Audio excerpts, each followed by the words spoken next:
아주 오래전의 일인데요. 이 대구 고검의 검사장이었던 한 사람이 항명파동을 일으킨 적이 있었어요. 그 사건이 있고 난 뒤에 이 사람이 초췌한 모습으로 이제 검찰 청사를 나서면서 기자들이 묻는 질문에 대답했던 말이 오랫동안 저는 기억에 남아요. 아마 이제 검찰총장이 사퇴하라고 지시를 한 모양인데 이 사람이 그걸 거부하고 그냥 자기 자리를 고수했던 거예요. 그걸 항명사퇴라 그러는데 아주 오래전 일입니다. 그래서 이제 하여튼 항명사태가 일어나고 난 뒤에 자기도 얼마나 입장이 난처하겠어요. 이 검찰이나 군인 세계는 이 상명하복의 세계잖아요. 위에 사람이 지시하면 밑에 사람은 그저 따른다는 그런 조직 문화가 있는 사회에서 최고의 그 인사권자에게 어쨌든 항명했다는 것은 당시 우리나라 사회에 큰 파문을 일으키는 사건이었어요. 그리고 이제 그 사건이 있고 난 다음에 검찰 청사를 나서는데 기자들이 많이 모였어요. 모여가지고 지금 기분이 어떠시냐고 이렇게 물었을 때 그 사람이 이런 말을 했어요. 내 인생 역정이 어디로 가는지 모르겠습니다. 그래서요. 이 짧은 한마디 안에 그 사람의 심정이 아주 고스란히 녹아있다고 봤어요. 어쩌면 누구에게나 다 이런 경험이 있을 줄 압니다. 이 감당하기 어려운 고난 속에서 내일을 모르고 살아갈 때 너무 막막해서 이런 탄식이 저절로 우리 속에서 솟아나는 경험을 합니다. 얼마 전에도 제가 어떤 사람의 쓴 글을 하나 읽었는데 이분이 실직한 가장이에요. 그냥 실직한 게 아니고 직장에서 사고를 당해서 평생 불구가 되었어요. 산재보험금이라고 받았는데 그거 가지고는 자신의 병원비도 겨우 충당하고도 모자랄 정도인데 그 가장이 그렇게 불구가 되어가지고 병실에 누워있으니 자기를 믿고 사는 이 처자식들, 그 가족들의 그 생계 문제가 얼마나 걱정이 됐겠어요. 그 사람이 그 글에서 이런 말을 썼어요. 병실에서 누워서 혼자 많이 울었다 그랬어요. 살아갈 길이 막막하잖아요.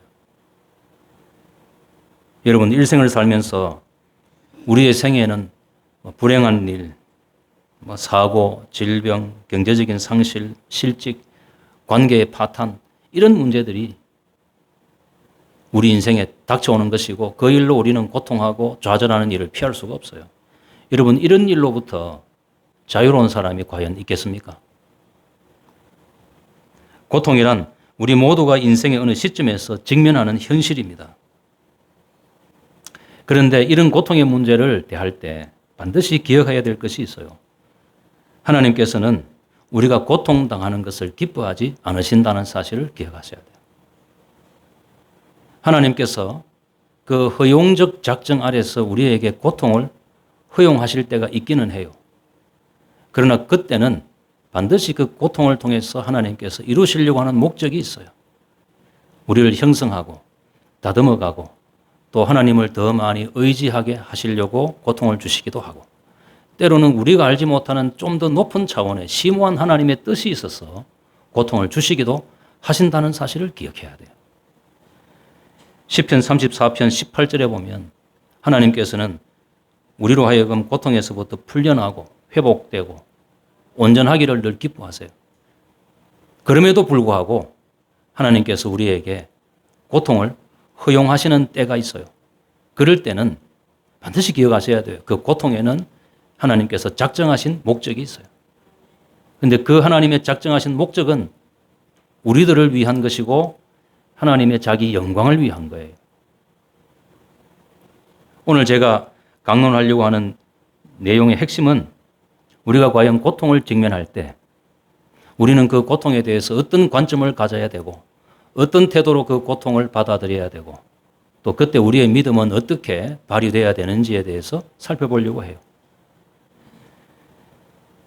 여러분 신앙인의 고난에는 하나의 특징이 있어요. 그게 뭔가 하니 하나님의 침묵으로 인한 영적인 고통이에요. 그리스도인은 하나님과 가족 관계를 맺고 있는 사람입니다. 그래서 우리가 기도할 때 늘 하나님이라고 부르지 않고 하나님 아버지라고 불러요. 그러므로 신자들은 어려운 일이 있을 때마다 하나님께 기도합니다. 여러분, 고통의 직면에서 언제 기도하느냐 하는 시기의 문제가 좀 있어요. 어떤 사람은 고통이 닥쳐오자마자 기도하는 사람도 있고, 어떤 사람은 인간적인 노력을 하다가 나중에 가서 뒤늦게 기도하는 사람도 있어요. 또 하나님께 기도할 때 그 기도가 얼마나 진정한 것이냐 하는 문제도 있기는 있어요. 근데 일단은 오늘은 그런 문제는 접어두고, 여러분, 신자라고 하면 반드시 고통을 당하면 하나님을 찾게 돼 있어요. 하나님을 찾습니다. 그게 신자들이 가지고 있는 기본적인 믿음이기도 하고, 그게 그 사람의 내면의 세계이기도 해요. 그래서 우리가 어려움을 당하면 우리의 기도가 짧아지죠. 하나님 어디 계십니까? 하나님 안 도와주십니까? 이렇게 부르짖게 돼요. 여러분, 성경을 보면 절박하고 어려울 때 기도가 짧아요. 그런데 하나님께서 그런 기도를 잘 받으십니다. 그런데 이렇게 하나님을 찾을 때 여러분, 그것이 하나님의 귀에 들리게 되는데, 문제는 뭐냐? 하나님께서 우리의 기도를 들으셨다는 어떤 확신과 증거를 찾기가 어렵다는 거예요. 여러분, 시편에 보면 이 개인과 공동체의 그 고통과 탄식을 담은 일종의 탄원시가 찬양시보다 훨씬 더 많아요. 여러분, 이게 뭘 뜻하는 것이겠어요? 인간의 삶에는 고통이 보편적인 현상이라는 것을 보여주는 거죠. 여러분, 우리 앞에 살았던 사람이 그렇게 살았고, 우리 역시 지금 그런 고통 가운데서 때로는 좌절하고, 때로는 정말 탄식하고, 때로는 정말 힘에 겨워서 넘어지기도 하고 하는 그것이 인생이잖아요. 자, 이렇게 정말 어려운 일을 맞이해서 하나님을 간절히 찾는데, 이때 하나님께서 함께 하시지 않는다고 생각하게 되는 거죠. 여러분, 이것이 신자가 겪는 영적인 고통이에요. 여러분, 아이들이 잘 놀다가도 갑자기 우는 경우가 있잖아요. 여러분, 아이들이 낮잠 자다가 눈을 딱 떠보니까 엄마가 없어요. 그럼 웁니다. 왜냐하면 불안하니까요. 엄마가 보이지 않는다는 이유 하나만으로 아이들에게는 두려움이 되는 거죠. 여러분, 이것이 우리 신자들의 삶에도 그대로 적용이 돼요. 고통을 겪고 있는데 돌아보니까 정말 늘 함께 계시던 것 같은 하나님이 계시지 않는다는 하나님의 부재를 경험하는 거예요. 그래서 신자들이 겪는 고통에는요, 실제적인 고통만 있는 게 아니에요. 그 안에는 영적인 고통이 같이 있어요. 그런 면에서 신자들의 고통은 복합적이에요. 어려울 때 하나님께서 함께 계신다는 어떤 확신이 있으면 좋겠는데, 정작 고통을 당하고 나면 어디를 봐도 하나님이 계시는 것 같지가 않아요. 그때 신자는요, 굉장히 심적으로 혼란을 겪습니다. 여러분, 이것은 과거 성경에 기록되어 있는 영적인 거인들, 왕이나 선지자나 하나님의 종들이 다 같이 경험했던 거예요. 여러분, 아무리 경건한 사람이라고 할지라도 고통을 당할 때는요, 하나님의 임재를 쉽게 확인하지 못했어요. 그러니까 그런 일이 내게 벌어지면, 이건 내게만 일어나는 이상한 일이 아니에요. 그게 보편적인 현상이라고 보셔야 돼요. 그래서 신자가 고난을 겪을 때 우리가 하나님으로부터 소외됐다는 느낌을 가져요. 하나님이 그냥 멀리 계시는 게 아니라 하나님이 내 삶의 현장에 계시지 않는다는 생각을 하게 된다니까요. 그래서 성경에 보면 언제나 하나님 왜 멀리 계십니까? 라고 기도하지 않아요. 하나님 어찌하여 나를 버리십니까? 이렇게 기도해요. 여러분, 시편 22편 1절에 보면 다윗이 말이죠, 사울에게 쫓겨가지고 국사범이 돼서 도망자로 살 때 어느 시절에 지은 시가 나와요. 이렇게 시작합니다. 내 하나님이여, 내 하나님이 어찌하여 나를 버리셨나이까? 나를 어찌하여 멀리하여 돕지 아니하옵시며 내 신음하는 소리를 듣지 아니하시나이까? 그래서 여러분, 다윗은 역사적인 인물입니다. 우리처럼 이 땅에 발을 디디고 살던 한 시대의 인물이에요. 여러분, 사람 사는 것은 과거나 지금이나 매한가지예요. 오늘 우리의 삶이 과학 문명으로 편리하긴 하지만 우리 인간의 인생의 기본적인 고정값은 똑같아요.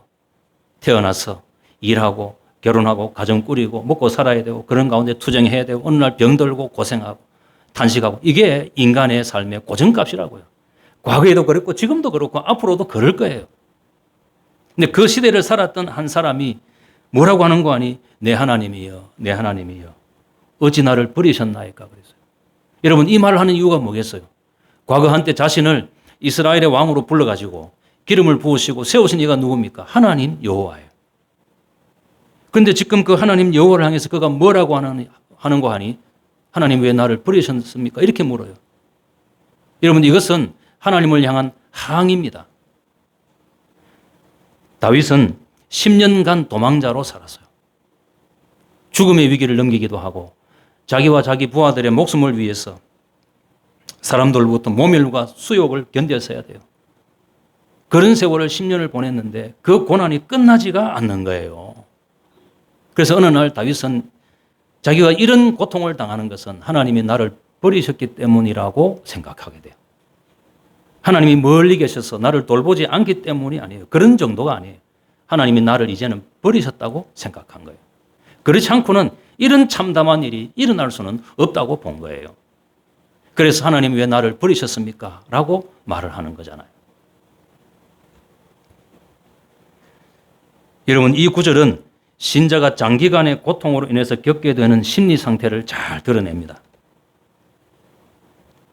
시편 22편에 보면 이중 질문이 나오죠. 질문이 두 개 나온다고. 어찌하여 나를 버리셨나이까? 내 신음소리를 듣지 아니하시나이까? 이렇게 이중 질문이 나오는데 이것은요. 완전한 절망을 표현하는 시적인 도구입니다. 이게. 그러니까 내가 정말 절망했다는 사실을 표현할 때 이렇게 이중 질문을 반복해요. 그러니까 당시에 이 다윗의 심정이 어떤 것인지를 잘 보여주죠. 고난이 심해지고 그 기간이 길어지면 나중에는요. 필경 하나님이 나를 버리셨다는 영적인 고통으로 그게 비화합니다. 예외 없이 그렇게 돼요. 여러분 오랫동안 말이죠. 정말 고쳐지지 않는 질병을 끌어안고 사는 사람들의 마음이 이런 거예요. 누구도 비난할 수 없어요. 누구도 그 사람을 향해서 믿음이 없다 말할 수 없어요. 그게 과거에 다윗도 경험했던 일이고 우리도 경험하게 될 수도 있는 일이에요. 오늘 본문에 나오는 이 욥도 그 고난의 시간이 점점 길어져요. 그러면서 육체적인 질병과 함께 심적인 혼란으로 고통을 호소하고 있어요. 여러분 욥이 겪었던 고난은 네 가지예요. 첫 번째는 막대한 재물의 상실이에요. 그건 동방의 거부였는데 하루아침에 거지가 됐어요. 12자녀가 하루 만에 다 그 생명을 잃었어요. 세 번째는 자신의 몸에 극심한 질병이 찾아왔어요. 네 번째는 자신의 아내가 자기를 저주하고 가정을 버리고 떠나는 가정 파탄을 겪었어요. 가지고 있던 모든 것을 잃었습니다. 자녀며 가정이며 재물이며 사회적인 존경과 소유물이며 사회적인 지위를 몽땅 잃어버리고 말았어요. 여러분 그런 때 오늘날 사람들은 흔히 어떤 일을 하죠? 목숨을 스스로 끊잖아요.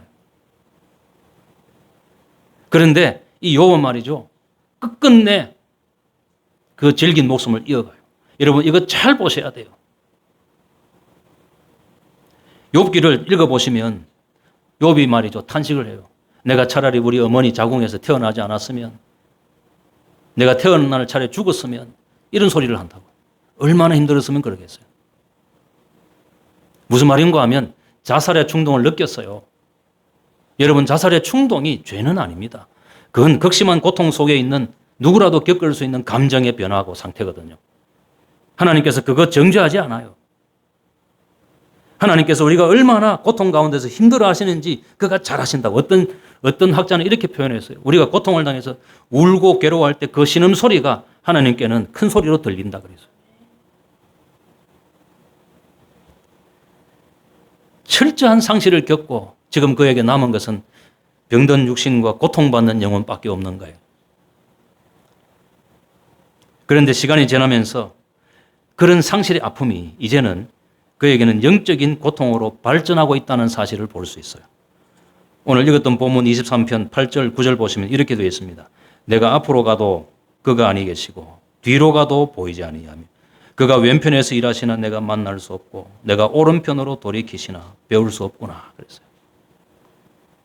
여러분 현대인들은 나침판에 네 점을 동서남북이라고 사방을 표현하잖아요. 근데 고대인들은 그렇게 동서남북으로 말하지 않았어요. 왼쪽, 오른쪽, 앞과 뒤 이렇게 말을 했어요.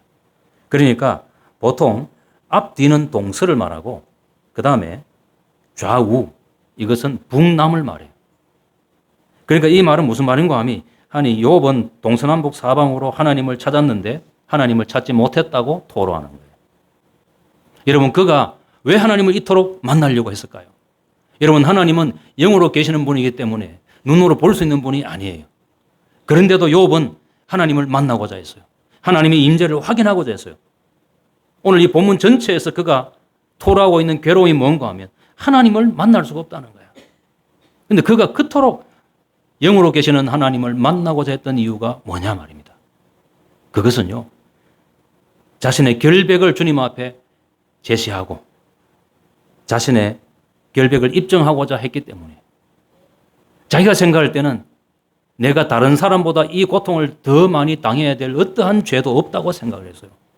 자기는 아무리 생각해봐도 내가 남들보다 더 많은 죄를 지었거나 이 고통에 합당한 이유가 있는 삶을 살지는 않았다고 생각을 했거든요.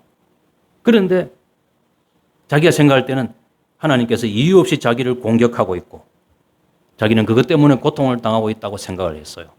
그래서 하나님을 만나가지고 하나님 도대체 내가 왜 이런 고통을 겪어야 됩니까? 라고 하소연하고 싶었던 거예요. 그만큼 그가 절실했어요. 그래서 오늘 1절을 보면 이렇게 시작해요. 욥이 대답하여 이르되 내가 오늘도 내게 반항하는 마음이 있다 그랬어요. 여러분 이 반항하는 마음이 뭐냐 하면 하나님을 향한 반항심이 생긴 거예요. 도대체 이럴 수는 없다고 생각을 한 거예요.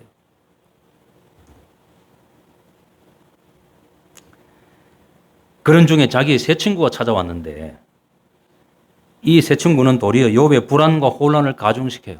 이 사람들은 친구라기보다는요. 정죄하는 사람들이었어요. 그들은 모든 고난의 원인에는 죄가 있다는 전제를 가지고 고통의 문제를 봤어요. 그러니까 그들은 욥이 그토록 심한 고난을 받는 것은 본인은 결백하다고 하지만 어디엔가 그 고통의 원인이 될 만한 숨겨진 죄가 있기 때문에 지금 네가 이런 고통을 당하는 거야 라고 말을 한 거예요. 근데 욥은 거기에 심하게 반발했어요. 내가 만약에 너희들이 말하는 것처럼 내가 이 고통을 당할 만큼 어떤 숨겨진 죄, 내가 모르는 죄가 있다고 한다면 너희들은 왜 고통이 없느냐 이렇게 반문했어요. 내가 너희들보다 더 악하냐?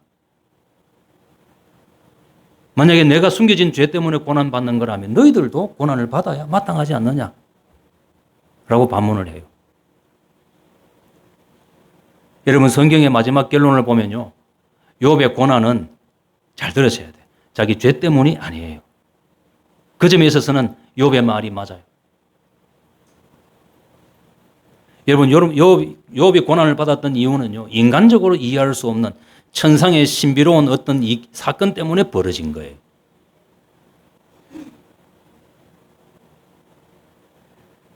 이 사건의 결말에 이르기까지 욥은 딱 한 가지 문제로 괴로워했어요. 그게 뭔가 하니 무지한 자에게 왜 고통이 있느냐 하는 거예요. 그런데 여기 이 점에 있어서는 그도 잘못됐어요. 여러분 욥이 무지하지 않아요. 그러니까 무지한 자에게 고통이 있느냐 하는 것은 자신의 단순한 하소연일 뿐이지만 그러나 그 시점에서는 그는 그렇게 생각을 했어요. 어쨌든 욥은 하나님께서 왜 자신을 이렇게 대하시는지 알고 싶어 했고 풀리지 않는 의문 때문에 더욱더 그 시련을 견디기 힘들어 했어요. 여러분 24장에서도 욥은 같은 항의를 이어갑니다. 경계석을 옮기고 남의 땅을 차지한 사람, 그리고 양떼를 약탈한 사람, 약한 자를 착취한 사람, 이 사람들은 정말 죄인 아니냐 말입니다. 그런데 자기가 보니까 이런 사람들은 고통이 없는 거예요. 그러니까 자기가 볼 때 정작 하나님이 심판하고 다스려야 될 사람들은 평안하고 그 사람들은 그냥 방관한 채 하나님께서 나를 지속적으로 공격한다고 생각을 한 거예요. 그는 바로 이런 점 때문에 하나님을 대면해서 항변하고 싶었어요. 그래서 그가 동서남북 사방을 필사적으로 찾았는데 어디에서도 하나님의 임재를 찾을 수가 없었어요. 그가 어디로 향하든 하나님은 그곳에 계시지 않았어요. 하나님은 마치 자신을 피해 숨어 다니시는 하나님과 같았어요. 여러분, 그럴 때 하나님은 우리가 부르면 응답하는 친근한 하나님이 아니에요. 하나님은 이유 없이 자신을 끊임없이 공격하고 그러고도 자신을 만나주지도 않고 자신을 피해 숨어 다니는 하나님으로 나타난 거예요. 여기에 그의 애도함이, 그의 그 고통이 있는 거예요. 여러분, 사실 어려운 일을 당해가지고 내 동서남북 사방을 한번 돌아보세요. 어려우면 정말 내 주변에 나를 도와줄 사람이 하나도 없어요. 사람이 없는 것에 그치면 좋겠는데 그게 아니에요. 하나님도 거기에는 계시지 않는 것 같다고. 여러분, 그럴 때 그런 일을 겪는 사람의 내면에서 어떤 일이 일어나는지를 오늘 이 성경에서 잘 보여주는 거예요. 시편 139편 7절에서 10절까지 말씀에 이런 말씀이 있습니다. 내가 주의 신을 떠나 어디로 가며 주의 앞에서 어디로 피하리이까. 내가 하늘에 올라갈지라도 거기 계시며 음부에 내 자리를 펼지라도 거기 계시니이다. 내가 새벽 날개를 치며 바다 끝에 가서 거할지라도 곧 거기서도 주의 손이 나를 인도하시며 주의 오른손이 나를 붙드시리이다. 여러분, 하나님은 하나님의 그 임재를 피해 갈 수 없어요. 어디를 가든지 하나님이 거기 계신다는 거잖아요. 우리 무소부재라는 말 들어보셨잖아요. 하나님은 우리가 어디를 가든지 우리가 있는 그곳에 언제나 계신다고. 그런데 욥의 경험은요, 시편 139편 7절에서 10절까지의 말씀과는 정반대예요. 여러분, 욥이 구약의 이 말씀을 그도 익히 알고 있어요. 그러나 자기 경험에는 하나님은 그렇게 어디든지 계시는 분이 아니에요. 다른 곳에는 계시는지 모르겠는데 내가 고통당하는 삶의 현장에는 하나님이 없는 거예요. 여러분, 하나님은 전지하신 분이기 때문에 욥이 자기를 그렇게 찾는다는 사실을 알고 있었어요. 그런데도 하나님은 그를 위로하거나 고통의 이유를 설명해 주지도 그의 임재를 보여주지도 않았어요. 그런 까닭에 욥은 하나님의 임재가 숨겨져 있고 하나님의 길을 이해할 수 없다고 애도했어요. 여러분, 이것은 고통 가운데서 신자들이 하나님의 행동과 임재를 이해하는데 얼마나 어려움을 겪는지를 잘 보여줘요. 무슨 말인가 하니 고통을 당하게 되면 하나님의 임재를 확인한다든지 하나님께서 왜 내게 이런 어려운 일을 주시는지를 이해하는 것이 무척 어렵다는 것을 지금 보여주는 거예요. 그거 사람들이 설명한다고 쉽게 잘 못 받아들여요. 여러분, 이쯤 되면 절망하지 않겠어요? 여러분, 욥이 절망했어요. 그리고 마음에 깊은 괴로움이 있었어요. 욥의 경험은 신자의 절망이 결국 하나님의 침묵과 하나님의 부재의 경험에서 비롯된다는 것을 보여줘요. 그것 때문에 여러분, 오늘날도 많은 교회 안에 있는 사람들이 때로는 믿음을 저버리는 결심까지 하게 돼요. 왜냐하면 자기 삶의 현장에 하나님이 보이지 않거든요. 그러니까 하나님이 나를 버렸다는 생각 때문에 자기도 하나님께 등을 돌리겠다는 결정을 하고 교회를 떠나는 거예요. 자, 이렇게 하나님을 찾지 못해서 애도하면서 욥은 고난 가운데 있는 자기의 삶에 대한 새로운 관점을 가지게 돼요. 오늘 제가 우리 성도님들에게 제시하려고 하는 것이 바로 이거예요. 오늘 이 새로운 관점을 그가 언제 깨달았는지 그 깨달음의 계기가 무엇인지는 몰라요.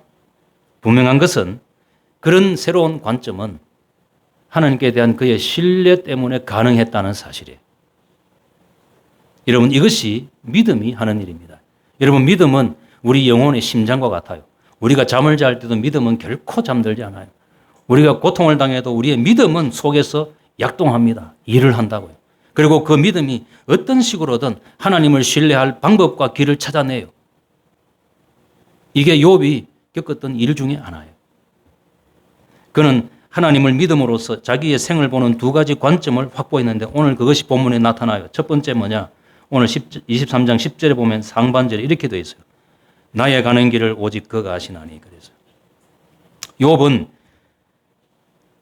고통스러운 경험을 어떤 의미의 영적인 여정으로 봤어요. 고통에도 불구하고 자신은 어떤 목적지로 향하고 있다고 묘사했어요. 그리고 그 목적지로 자신을 이끄는 자는 누구냐? 하나님이에요. 인간적으로는 처참하게 망가진 상태에 있었어요. 그의 현실을 묘사하자면 그는 깊은 어두운 골짜기에 있었고 무덤 가운데 있었어요. 그런데 그것이 그의 목적지가 아니에요. 그는 지금 하나님께서 정하신 어떤 목적지로 지금 영적인 여정을 가고 있다고 생각을 한 거예요. 9절에 보면 이렇게 되어 있습니다. 그가 왼편에서 일하신다라고 말을 해요. 여러분, 이 왼편에서 일한다고 할 때 이 일하다는 히브리어 동사가요, 아사란 말인데 이 말이 육체적인 노동, 밭을 간다든지 무거운 짐을 옮긴다든지 그런 어떤 노동 행위를 뜻하는 게 아니에요. 이게 아사란 말은 아주 정밀한 시계를 만든다든지 그 가는 붓을 가지고 그림을 그린다든지 어떤 정교한 작품을 만드는 행위를 말할 때 이 아사란 말을 썼어요. 그러니까 욥은 하나님께서 지금 현재 자기 눈에 보이지는 않아요. 하나님의 임재를 확인할 수는 없어요. 자신이 아무리 애타게 부르짖어도 하나님이 자기를 나타내 보여주지는 않지만 한 가지는 믿었던 거예요. 그게 뭔가 하니 하나님이 지금 자신의 삶에서 어떤 목적을 이루어 간다는 사실을 믿었어요. 사람의 눈에 숨어 계시지만 하나님께서는 지금 자신의 삶을 어떤 목적지로 자신을 이끌고 가고 있다는 사실을 믿었단 말입니다. 여러분, 이것이 고통을 당하는 자기의 삶에 대한 첫 번째 관점이에요. 두 번째는 그 23장 10절 하반절입니다. 그가 나를 단련하신 후에는 내가 순금같이 나오리라. 그 전에 개혁성경에서는 정금이라 그랬어요. 여러분, 고대 세계에는 이 지금과 같이 금재련 기술이 없어서 이 아말감법을 사용했어요. 이 아말감법이 뭔가 하면 이 금광석을 캐면 그 돌, 흙하고 금이 섞여 있잖아요. 그럼 그게 물을 부어가지고 일단 진흙처럼 만든 다음에 거기에 수온을 부어요. 그 수온이 금하고 결합하는 성격이 있어요. 그렇게 수온을 부어가지고 뭉쳐진 것을 아말감이라 그래요. 그 아말감을 고로에 넣고 강력한 불로 태워요. 그러면 수온이 증발하고 나중에 그 금만 밑에 딱 남게 돼요. 그런 식으로 재련을 했거든요. 그러니까 이 본문에 있는 그가 나를 단련하신 후에는 내가 순금같이 나온다라는 이 말은요, 그런 재련 경험을 반영하는 겁니다. 하나님께서 지금 자신에게 고통을 주는 것은 일종의 영적인 시험이라고 생각을 했어요. 어떤 교회에서 성경 공부에 참석한 교인이 말라기 3장 3절의 말씀에서 왜 하나님을 금이나 은을 연단하시는 분으로 묘사했는지 그 까닭이 궁금했어요. 말라기 3장 3절 이렇게 되어 있습니다. 그가 은을 연단하여 깨끗게 하는 자같이 앉아서 레위 자손을 깨끗게 하되 금, 은같이 그들을 연단하리니 그들이 의로운 제물을 나 여호와께 드릴 것이라. 그래서 그러니까 하나님을 이 금과 은을 세공하는 어떤 기술자로 묘사하고 있는 거예요. 왜 하나님을 그렇게 묘사했을까 궁금했어요. 그런데 마침 그 성경 공부반에 그 은 세공하는 공장에서 일하는 분이 있었어요. 그래서 그 공장으로 견학을 갔어요. 가보니까 공장에서 세공업자들이 불꽃에 은을 넣고 달구면서 은에 섞여 있는 불순물을 먼저 태웁니다. 그런데 은을 불로 태울 때 그 뜨거운 불가에 앉아서 은을 쳐다보면서 자리를 떠나지 않더라는 거예요. 그래서 어떤 사람이 궁금해서 은을 불에 넣고 그렇게 지켜보는 이유가 뭔지 물었어요. 그 이유인즉슨 불을 조금 덜 태우면 불순물이 남게 되고 너무 오랫동안 불을 가하면 은이 녹아내리잖아요. 그래서 그 타이밍을 지금 보고 있다는 거예요. 그러니까 한 번 더 물었어요. 그러면 그 적절한 타이밍이 언제냐 그랬더니 이 사람이 이런 말을 해요. 그 은 표면에 내 얼굴이 비칠 때가 타이밍입니다. 그래서 여러분, 욥의 이 고백 속에는 하나님을 인격적으로 신뢰하는 믿음이 들었어요. 하나님은 우리가 얼마만큼의 시험을 견딜 수 있는지 그 시험의 정도를 하나님이 알고 계십니다. 우리를 연단하시는데 불같이 연단해요. 고통 가운데서 괴롭게 하지만 그러나 그 고통 가운데서 마침내 하나님의 얼굴이 우리에게 비칠 때 하나님은 이제 마침내 불을 거두는 거예요. 여러분, 우리가 당하는 이 고통은 영원히 계속되지 않습니다. 하나님은 우리가 결국에는 그 고통 속에서 무너지고 그래서 다시는 회복하지 못할 지경까지 몰아가지는 않습니다. 어느 정도 고난이 있어야 되는지, 언제 그 고난을 멈춰야 되는지, 언제 그에게 회복의 은혜를 주셔야 되는지 하나님께서 그 시기와 타이밍도 알고 계신다는 사실을 기억해야 돼요. 여러분, 욥은 하나님을 도저히 찾을 수 없어서 좌절했지만 그러나 그는 하나님을 신뢰하고 자신의 인생을 보는 두 가지 관점으로 그는 그 시험의 때를 잘 지나갔어요. 오늘 이 본문이 우리에게 주는 메시지가 있어요. 한 세 가지가 있는데 첫째로 이것입니다. 하나님은 우리가 왜 고통을 겪는지 그 이유를 결코 말씀해 주시지는 않지만은 고통에는 하나님의 정한 목적이 있다는 사실입니다. 여러분, 어려움을 당해가지고 하나님, 내가 왜 이런 어려움을 당해야 됩니까? 물으면 하나님의 무거운 침묵밖에 없어요. 그러나 그때도 기억하실 것은 그런 중에 내 이 고통에는 하나님의 목적이 있다는 사실을 기억해야 돼요. 여러분, 이것은 오늘 하나님께서 우리에게 주시는 계시의 말씀이에요. 시련을 당할 때 꼭 이 점을 기억해야 돼요.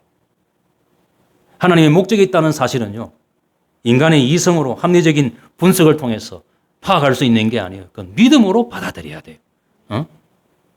어떤 식으로든 그건 설명되지 않아요. 내 믿음이 그와 같이 내 속에서 오늘 하나님의 목적을 일러줍니다. 여러분, 힌두교에서는 인간의 고통은 카르마라고 해서 과거에 행한 죄악의 업보라고 가르쳐요. 그래서 힌두교에서는 신이 나타나서 고통에서 구원해 줄 것이라는 믿음이 없어요. 고통의 문제는 오로지 개인이 홀로 감당해야 되는 그 자신만의 문제일 뿐이에요. 이것이 고대 근동 아시아인들이 갖고 있던 통념입니다. 오늘 본문에 나오는 이 본문에서는 나오지 않지만 그 22장에 나오는 엘리바스라는 사람, 욥의 친구가 가지고 있던 이 고통에 대한 관념이 그런 것이었어요. 그러니까 고통에는 언제나 죄가 원인으로 자리하고 있다, 이렇게 본 거예요. 그래서 고통당하는 사람을 사람들이 정죄합니다. 저 사람이 저런 일을 당할 만큼 죄를 지었는가 보다, 이런 생각을 하는 거예요. 여러분, 예수님의 제자들도 날 때부터 소경된 자를 보고 뭐라고 했는 거 아니? 주여, 저 사람이 무슨 죄를 지어서 날 때부터 소경되었습니까? 이렇게 물었다니까요. 그게 보통의 관념이에요. 고통당하는 사람은 죄인인 거야. 여러분, 불교에서 고통은요, 욕망에 집착한 결과라고 봐요. 그래서 지금 여기에서 해결책을 찾아야 된다는 것이 불교의 가르침이에요. 그러니까 본인이 고통의 해결책을 찾아야 돼. 이슬람에서 고통은요, 알라의 뜻에 따른 이해할 수 없는 숙명이라 그래요. 알라가 자기들한테는 신이잖아요. 그러니까 신이 내게 주신 숙명인 거야, 그거는. 그리고 속죄의 수단이라 봐요. 그것도 고통에는 죄가 결부되어 있다, 이렇게 봤어요. 여러분, 이것은 성경적인 고통에 대한 이해가 아닙니다. 성경에 따르면 고통은 아무렇게나 되는 대로 우리 인생에서 그냥 발생하는 게 아니에요. 하나님의 통제 아래서 고통이 일어나요. 욥기 23장 14절에 보면 이렇게 말씀하죠. 그런즉 내게 작정하신 것을 이루실 것이라. 이런 일이 그에게 많이 있느니라 그랬어요. 여러분, 고통에는 하나님의 작정하신 목적이 있어요. 무작위적으로 일어나는 게 아니에요. 맹목적인 게 아니에요. 하나님의 뜻이 있어요. 거기에 목적이 있다. 여러분, 고통을 하나님의 목적과 결부시켜 말한다고 해서 고통 자체에 무슨 순기능이 있다고 제가 말씀하는 거 아닙니다. 고통은 그 자체로 악이에요. 고통은 무의미한 거예요. 여러분, 고통이 우리의 삶에 어떤 선한 것을 만들어내는 자체적인 어떤 창조 기능이 있는 것도 아니에요. 고통은 그 자체로 무의미해요. 그런데도 하나님은 그런 고통에도 불구하고예요. 그런 고통에도 불구하고 그 고통을 통해서 자기의 뜻을 이루는 거예요. 여러분, 구원 역사를 보면 여러분, 우리가 알고 있는 아브라함과 그 후손들이 있잖아요. 야곱의 12아들. 그 사람들은요, 악한 사람들입니다. 살인자예요. 그래도 그들이 저질렀던 모든 죄를요, 자신의 뜻을 이루는 수단과 목적으로 사용하셨어요. 하나님은 우리의 죄와 허물이나 고통과 좌절 그것 때문에 자신의 뜻을 굽히는 분이 아니에요. 오히려 그것들을 통해서 자기의 뜻을 이루시는 분이에요. 여러분, 고통 중에 있을 때 우리의 기도는 하나님의 임재, 하나님의 목적을 우리가 믿을 수 있도록 부르짖는 거예요. 두 번째로, 하나님의 임재를 느낄 수 없다고 하더라도 우리의 느낌이나 감정과 상관없이 하나님은 우리와 함께 하십니다. 여러분, 고통 중에요, 아무리 찾아봐도 하나님이 나와 함께 하신다는 생각은 쉽게 할 수 없어요. 그런데 그때도 한 가지는 기억하셔야 돼요. 그래도 하나님께서 우리와 여기 함께 하신다는 사실을 믿으셔야 돼요. 여러분, 8절 9절에서 욥은 자신에게 숨겨진 하나님에 대한 좌절감을 표현하고 있습니다. 하나님을 찾는 자기의 투쟁을 강조해요. 하나님의 임재를 볼 수 없었고 자기를 위해서 하나님이 일하시고 계신다는 사실은 믿었지만 그러나 하나님의 행동을 이해할 수 없었어요. 여러분, 오늘 이 본문은 우리에게 한 가지 사실을 가르치죠. 우리의 삶에서 하나님의 역사가 즉각적으로 보이지 않는 현실이 있다 하는 거예요. 하나님께서 우리와 함께 하신다는 사실을 확인할 수 없는 그런 현실이 있단 말입니다. 그런 때가 있어요. 여러분, 어두워지면 잘 보이지 않잖아요. 캄캄한 밤에 서 있으면 내 발밑도 잘 안 보이잖아요. 그런 때가 있는 거예요. 특정한 문제에 대해서 하나님을 찾거나 하나님의 답을 구하지만 하나님이 숨어 계신다고 느껴질 때가 있어요. 욥은 그런 때도 하나님은 우리의 유익을 위해서 우리가 고통당하는 삶의 그 현장 한복판에 우리와 함께 계신다는 사실을 우리에게 가르치고 있어요. 여러분, 세계 2차 대전 때 연합군이 아우슈비츠 수용소를 탈환하고 그 수용소를 점검하던 중에 벽에 누군가가 못을 가지고 이 글을 새겨놓은 것을 보게 됐어요. 그 벽에 새겨둔 글은 찬송가의 한 가사였는데 이런 내용입니다. 그 크신 하나님의 사랑 말로 다 형용 못하네. 다른 곳에서는 또 이런 글자가 있었어요. 하나님이 우리와 함께 계신다 그랬어요. 여러분, 아우슈비츠 수용소가 어떤 곳입니까? 하루에도 말이죠, 수백 명씩 죽어나가면서 그 사람을 시신을 태우던 정말 지옥 같은 곳이잖아요. 그런 곳에도 하나님이 함께 계신다고 고백한 신자가 있었어요. 여러분, 고난 가운데 있을 때 하나님의 임재를 믿는 것이 불가능하다고 말씀하지 마세요. 그런 중에도 하나님의 임재를 믿었던 욥이 있고 우리 옆에 살아갔던 성도가 있는 거예요. 여러분, 우리가 고통을 당할 때는 한 가지는 꼭 추구해야 될 목표가 있어요. 그게 뭔가 아니에요. 어떻게든 하나님을 재발견하고 하나님을 인정하고 하나님을 의존하는 데까지 나아가야 된다는 생각을 해야 돼요. 왜 그런 줄 아세요? 하나님께서는 언제나 우리와 함께 계시기 때문인 거예요. 마태복음 28장 20절에 보면 볼지어다 내가 세상 끝날까지 너희와 항상 함께 있으리라 하시니라 그랬어요. 여러분, 주님의 이 말씀은 진실하기 때문에 틀림없이 우리가 어떤 일을 겪든지 어떤 자리에 있든지 얼마나 낮은 곳에 있든지 얼마나 무신론적인 세계 속에 떨어져 있든지 하나님은 거기 계신다는 사실을 생각해야 돼요. 그렇다면 우리가 추구해야 될 것이 무엇인가 하니 하나님의 임재를 내 마음으로 믿을 수 있도록 기도해야 되는 거예요. 미국의 한 블로그 댓글에 어떤 사람이 올린 글인데요. 그 글 제목이 이것입니다. 어떻게 고통 가운데 하나님을 믿을 수 있을까요? 그런 제목의 글이에요. 제가 간단하게 소개하겠습니다. 이 사람은 어릴 때부터 ADHD, 우울증, 침투적 사고, 불안 장애를 겪고 있었고 육체적, 정신적으로 학대받는 가정에서 자랐어요. 친구도 멘토도 희망도 없었어요. 그는 4살 때 이미 자살 충동을 느꼈고 17년 동안 매일 자살 충동과 싸웠어요. 그는 자기가 살아왔던 지난 17년을 지상지옥이라고 불렀어요. 17년 동안 그는 하나님께 도움을 구했어요. 17년 동안 응답되지 않는 기도로 많이 괴로워했어요. 그 사람은 자기에게 관심을 두지 않고 자신의 삶을 의도적으로 이런 식으로 만들어 놓고도 자기를 고치지 않는 것에 대해서 하나님께 화가 났어요. 그래서 그는 늘 하나님께 이렇게 외쳤어요. 하나님, 왜 하필 저입니까? 내가 무슨 죄를 지었길래 이와 같이 고통을 겪게 하십니까? 라고 외치곤 했습니다. 사랑이 많으신 하나님이라면 도대체 어떻게 나를 그렇게 많은 고통과 마음의 고통과 분노를 겪도록 내버려 둘 수 있느냐고 하나님께 대들었어요. 그런데 그가 어느 순간 중요한 깨달음에 도달하게 됐어요. 그는 이렇게 썼습니다.